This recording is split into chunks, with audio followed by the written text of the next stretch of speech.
Acompanhe a leitura desses 8 versículos, salmo didático de Asaf. Escutai, povo meu, a minha lei, prestai ouvidos às palavras da minha boca. Abrirei os lábios em parábolas e publicarei enigmas dos tempos antigos. O que ouvimos e aprendemos, o que nos contaram nossos pais, não encobriremos a seus filhos. Contaremos à vindoura geração os louvores do Senhor e o seu poder e as maravilhas que fez. Ele estabeleceu um testemunho em Jacó e instituiu uma lei em Israel e ordenou a nossos pais que os transmitissem a seus filhos, a fim de que a nova geração os conhecesse, filhos que ainda hão de nascer, se levantassem e por sua vez os referissem aos seus descendentes, para que pudessem ou que pusessem em Deus a sua confiança e não se esquecessem dos feitos de Deus, mas lhe observassem os mandamentos, e que não fossem como seus pais, geração obstinada e rebelde, geração de coração inconstante, e cujo espírito não foi fiel a Deus. Oremos mais uma vez.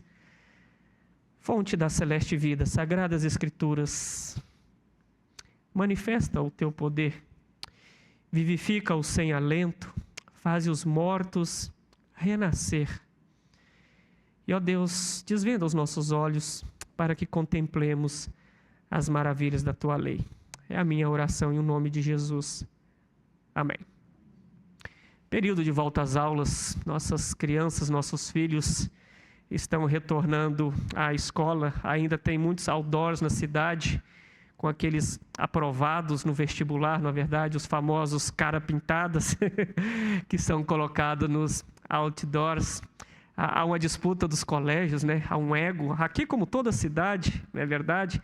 Torna-se status ou até uma disputa estudar no colégio A, estudar no colégio B, ingressar na universidade A, ingressar na universidade B.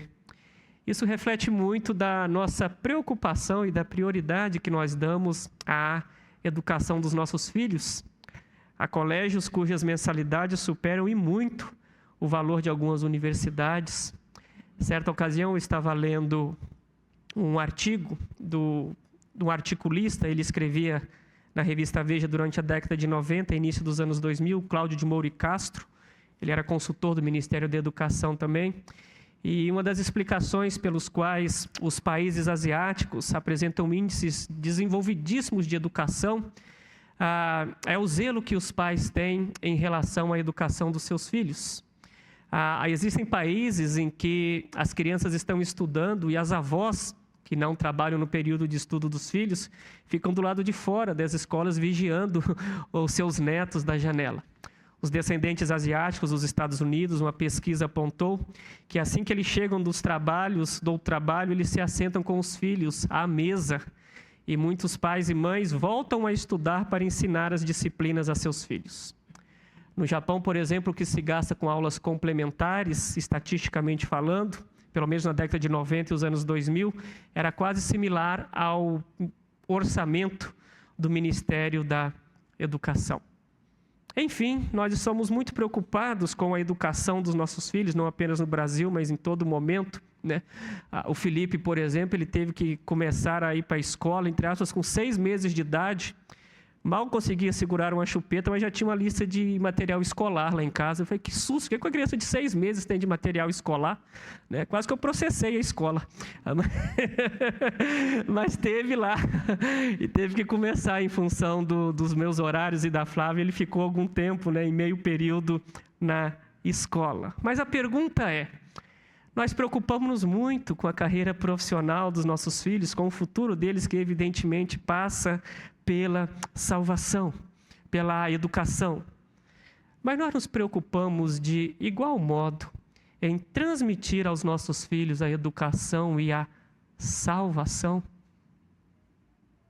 Você já parou para pensar que a falta de zelo com os nossos filhos ou com as gerações vindouras pode ser que nós geremos excelentes médicos para atender consultas no inferno? Engenheiros para construir edifícios ou obras maravilhosas no inferno. Advogados, né, defendendo causas de pessoas perdidas ou causas perdidas no inferno. Quando nós olhamos para o povo de Israel, nós vemos que uma grande preocupação que havia entre a nação era essa transmissão, essa instrução para as gerações vindouras. Havia uma preocupação muito grande de que aquilo que aconteceu com os pais fosse transmitido aos filhos. Muitos livros foram escritos com essa temática. Por exemplo, o livro de Deuteronômio, que significa repetição da lei. Por isso que muito do que você vê em Deuteronômio, você vai encontrar em Êxodo e Levítico e Números. Por que acontece? A geração que saiu do Egito padeceu. E uma nova geração estava prestes a entrar na terra prometida. Não é mais aquela que tinha saído. E a pergunta é, como que essa geração vai se instruir para chegar na terra prometida? Então, o livro é repetido, as instruções são repetidas para que essa nova geração pudessem ter ciência daquilo que Deus fez por eles, sob o risco de esquecer que Deus chamou Abraão, Isaque e Jacó, prometeu a eles uma terra que mana leite e mel. Eles foram feitos escravos no Egito, Deus os libertou, Deus os proveu de tudo que era necessário no deserto, e se eles agora estão conquistando ou prestes a entrar na terra prometida, é porque Deus foi fiel. A igreja, ela tem uma preocupação dupla. Ela tem uma preocupação para com os de fora, evangelizar. E você vê uma ênfase muito grande disso, principalmente na instituição da igreja, no modelo como nós a conhecemos no Novo Testamento. Há uma ênfase na evangelização e no anúncio do evangelho para aqueles que ainda não conhecem. Mas a igreja, talvez, com uma ênfase não errada, mas exagerada em alcançar os de fora, nós podemos correr o risco de esquecermos daqueles que estão dentro. E o cuidado da igreja é um cuidado cuja balança tem que ter as duas preocupações. A balança do anúncio do evangelho dos de fora, mas também o cuidado para com aqueles que estão dentro. Por isso, a somatória do Antigo e do Novo Testamento nos dá esse equilíbrio. O Antigo Testamento ele tem uma ênfase muito interessante entre essa transmissão daquilo que Deus fez com as nações ou com as gerações anteriores para que as novas não se esqueçam. Porque se nós não fizermos, se nós não contarmos às gerações atuais aquilo que Deus fez por nós, o mundo entrará com outras histórias. Se nós não formos criativos, com certeza o mundo será extremamente criativo neste sentido. Eu lembro que durante a minha juventude a preocupação era com os ataques que a fé cristã sofreria no ambiente universitário.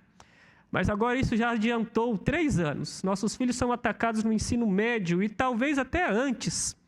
A famosa guerra cultural, um dos instrumentos mais diabólicos que aconteceu foi a infiltração de pessoas anticristãs nos nossos sistemas de ensinos. De forma que a briga acontece muito cedo. Talvez os nossos filhos até no berço, dependendo da escola em que nós os colocarmos, correm o risco de serem inculcados com ensinos anticristãos. O mundo é extremamente criativo para fazer isso.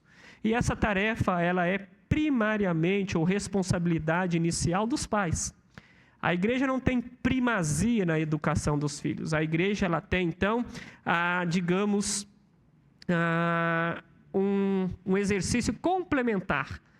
Na melhor das hipóteses, vamos pegar o nosso departamento infantil aqui, nós temos 1 hora de aula por domingo e os trabalhos aos sábados, quando acontece. Então, nós temos 2 horas disponíveis para educar nossos filhos, ou seus filhos. Os pais, evidentemente, têm várias horas do dia para fazê-lo. Novamente, qual é a herança que nós queremos deixar para nossos filhos? E eu quero, à luz desse salmo, então, apresentar 3 elementos essenciais que nós devemos transmitir de herança aos nossos filhos. E a primeira delas, então, é refletir, ou a primeira tarefa que nós temos é refletir quem Deus é. Olha que interessante aí aos versículos 1, 2 e 3, com ênfase no versículo 3. O que ouvimos e aprendemos, o que nos contaram nossos pais. Abrirei o versículo 2, né? Abrirei os lábios em parábolas e publicarei enigmas dos tempos antigos. A primeira coisa que nós devemos contar aos nossos filhos é quem Deus é. A pessoa de Deus. Olha o versículo 4, não encobriremos a seus filhos, contaremos à vindoura geração os louvores do Senhor e o seu poder e as maravilhas que Ele fez. Meus amados irmãos, principalmente as famílias que já estão na igreja há muito tempo, ou digamos os filhos que nasceram na igreja, nós corremos o risco enquanto pais de achar que automaticamente as coisas acontecem. Como o cristianismo, o ambiente cristão é algo normal para nós, nós achamos que não é necessário contar quem Deus é, o que Ele faz, o seu poder, as ações dEle ao longo do tempo, o legado que nós recebemos e apontar a respeito desses atributos divinos. Muitas vezes nós apresentamos o Evangelho aos nossos filhos apenas a respeito de proibições. Deus não gosta, Deus não permite, não faça isso porque você ofende a Deus. Mas o Evangelho é, antes de tudo, propositivo. Quem é Deus? O que são os louvores do Senhor? E aí então, se você quiser como dever de casa olhar para todo o restante do Salmo, você vai ver que a partir do versículo 9 você tem uma enumeração de todos os feitos do Senhor. Desde a saída do Egito, como Deus os guardou no deserto, abriu o Mar Vermelho, depois eles fizeram atravessar o Jordão. E então, contar a nossa história, contar aquilo que Deus fez por nós, contar como foi a sua conversão, é parte do dever dos crentes em relação aos seus filhos. Fazer nossos filhos entender esse caráter de Deus, os seus atributos, que Deus é amor, Deus é misericórdia, Deus nos amou mesmo que nós não merecemos, e por isso Ele é digno de ser amado, Ele é digno de ser adorado, é a melhor coisa que alguém pode fazer, antes de dizer aquilo que Deus quer ou Deus não quer que nós façamos. Muitos pais perdem seus filhos ao longo da jornada cristã porque eles mesmos, os pais, não conheceram a Deus na sua plenitude, não se deleitaram em Deus, não tiveram prazer em servir a Deus ao longo da sua jornada. Eu acho muito engraçado, provavelmente isso aqui acontece também, mas tanto a igreja que eu trabalhei como seminarista, nos tempos em que estive em São Paulo, quanto o tempo em que estive no Mato Grosso do Sul, os trabalhos aos sábados com as crianças, muitos pais, mesmo não sendo crentes, faziam questão de levar os filhos, para que os filhos recebessem o Evangelho e os pais não. Não é o melhor exemplo, evidentemente, mas a lógica dele. O Evangelho para mim não serve, mas pelo menos educa o meu filho. Eu vejo muitos casos com isso daí.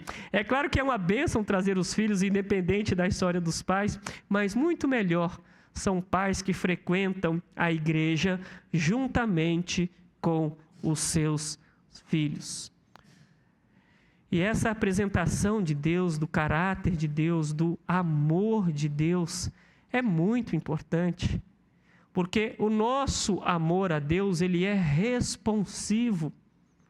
Então, se você é crente de longa jornada, lembre-se de apresentar a seus filhos: olha, meu filho, se hoje você tem um lar, se hoje você é criado nas Sagradas Escrituras, é porque a sua bisavó, a sua avó, o seu avô se converteu da seguinte forma, preservou nesse Evangelho. Você se lembra de quando há um período em que nas crises econômicas talvez nem havia comida na mesa direito, as coisas eram difíceis, Deus nos preservou. Conte a sua história, conte o seu Evangelho, como você encontrou o Evangelho para o seu filho, para que ele aprenda a amar a Deus. E se você não nasceu num lar cristão e teve uma experiência de conversão, digamos assim, mais radical, mais notória, melhor ainda, ou tão importante quanto, Conte a seu filho os seus erros para que o seu filho não repita os erros quando você não servir a Deus. Mostre a tristeza do caminho da perdição e a alegria de servir a Cristo nesse segundo momento da sua caminhada. Transmita o que Deus fez por você antes de apresentar as proibições ao seu filho.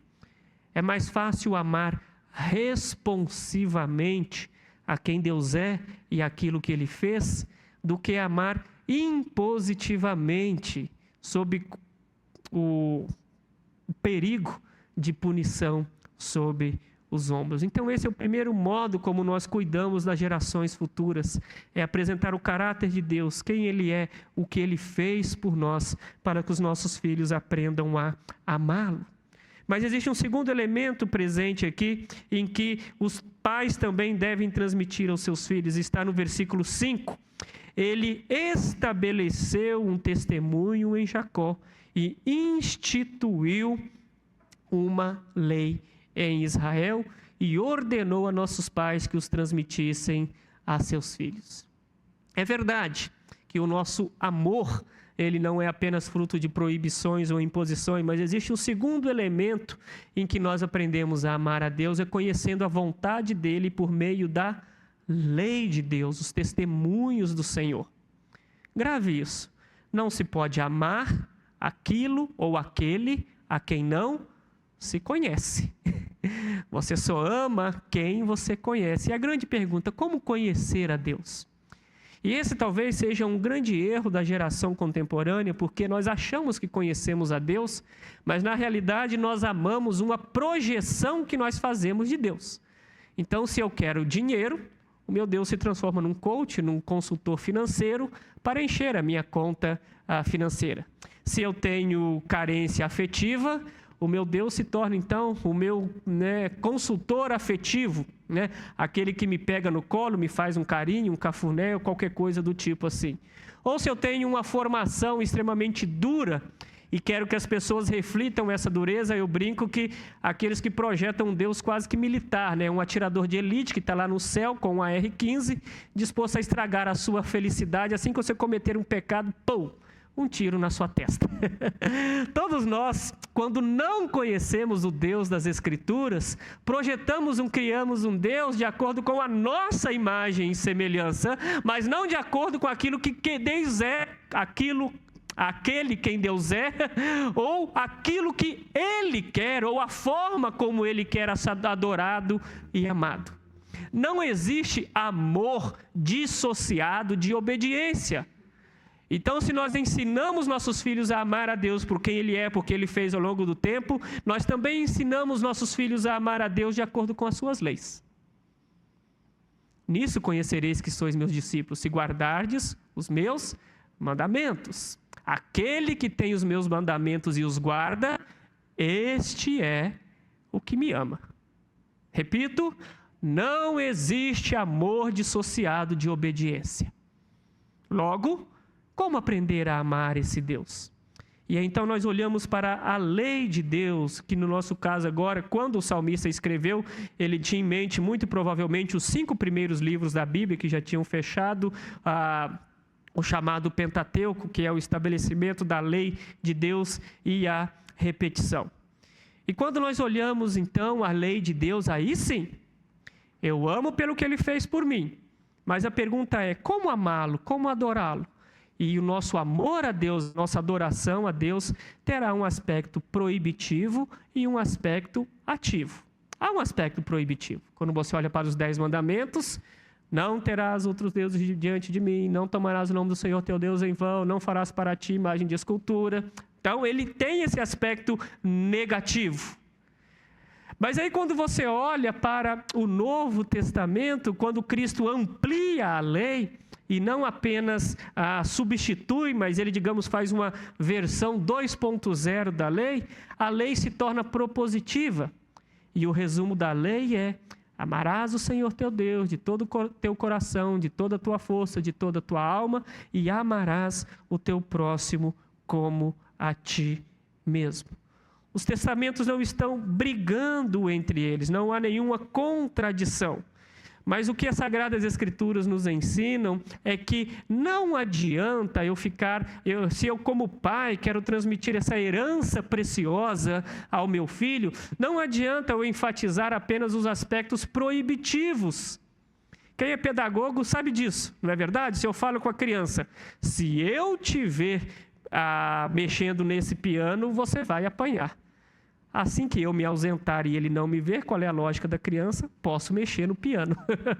Não é verdade? Uma das maneiras de fazer você lembrar uma coisa é proibir você de fazê-lo. Se eu falar com você assim, não pense em melancia. Você está pensando numa melancia vermelha e grandona aí na sua mente agora, eu tenho certeza. Não é verdade? É por isso que a lei de Deus tem o aspecto de refrear o mal, mas ela também tem o aspecto propositivo, positivo daquilo que você deve fazer.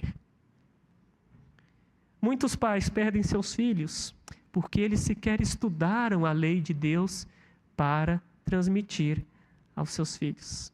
Aquilo que eu citei na introdução, que em muitos países asiáticos, muitas comunidades fazem, que os pais estudam para ensinar os filhos, pais deveriam fazer em relação às Sagradas Escrituras também.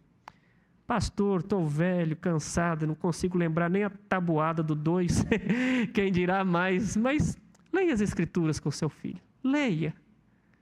Lance pequenos desafios com seus filhos, 5 primeiros livros da Bíblia, 10 mandamentos, alguma coisa do tipo, cresça junto com ele. E se você não sabe, admita a sua negligência e assuma o compromisso de mudar também para transmitir essa maravilhosa herança a seus filhos. E esse é um segundo instrumento que você tem, então, para educar os seus filhos ou para cuidar das novas gerações. O versículo 3 diz que aquilo que ouvimos e aprendemos. A preocupação tem que ser essa, ouvir e aprender. É por isso que um dos famosos versículos, que está lá em Deuteronômio, que os pais deveriam ensinar os filhos ao levantar-se, ao andar, tu a inculcarás a teus filhos. É isso que deve ser feito. Amamos a Deus por quem Ele é, mas amamos a Deus da forma como Ele quer. E a forma como Ele quer é ser adorado pelo meio que as Sagradas Escrituras apresentaram aos filhos. E agora, então, nós temos um terceiro elemento, que é uma consequência, ou o objetivo desse ensino, a partir do versículo 6 até o versículo 8. A fim de que a nova geração os conhecesse, filhos que ainda hão de nascer, se levantassem e, por sua vez, os referissem a seus descendentes, para que pusessem em Deus a sua confiança e não se esquecessem dos feitos de Deus, mas lhe observassem os mandamentos. E que não fossem como seus pais, geração obstinada e rebelde, geração de coração inconstante e cujo espírito não foi fiel a Deus. Com todo o cuidado que Deus teve apresentando a sua lei e feito as maravilhas, quando você olha a história do povo de Israel, parece que muitos textos bíblicos dizem assim: e aquela geração foi fiel ao Senhor, mas descansou, dormiu. Levantou-se uma nova geração que não serviu ao Senhor. Isso parece ter sido cíclico ao longo do povo de Israel. E quando nós olhamos, então, é claro que Deus é misericordioso, Deus sempre aviva a tua obra no meio do povo, Deus sempre restaura gerações perdidas, mas esse é o meio extraordinário. O meio ordinário de nós cuidarmos dos nossos filhos é o zelo constante para que os nossos filhos aprendam a ter confiança nele. E olha que lindo a parte B do versículo 6. Filhos que ainda hão de nascer e por sua vez se referissem aos seus descendentes. O salmista tem uma preocupação aqui não apenas com as crianças presentes, mas talvez ele estivesse olhando para gestantes, para as próximas 3ª, 4ª e 5ª geração. Logo, essa não é uma responsabilidade apenas dos pais, mas essa é uma responsabilidade primariamente dos pais, mas de todo o povo de Israel. Assim como nós na igreja. Quando os pais apresentam seus filhos a batismo aqui, nós gravamos muito bem as partes que os pais assumem o compromisso. de orar pelos filhos e ensinar-lhes as Escrituras.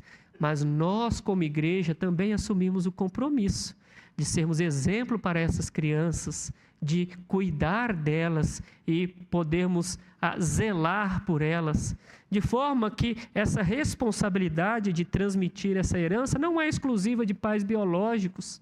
Aqueles que estão no departamento infantil, professores e professoras, sejam casados ou não, tenham filhos ou não, todos eles são instrumentos de transmissão e cuidado para com essas crianças. Razão pela qual nós devemos cuidar muito delas, dos professores e das crianças, para que eles possam caminhar em direção à salvação. Nós corremos um risco muito grande de nos tornarmos ou de perdermos uma geração. Igrejas às vezes passam por esse ciclo.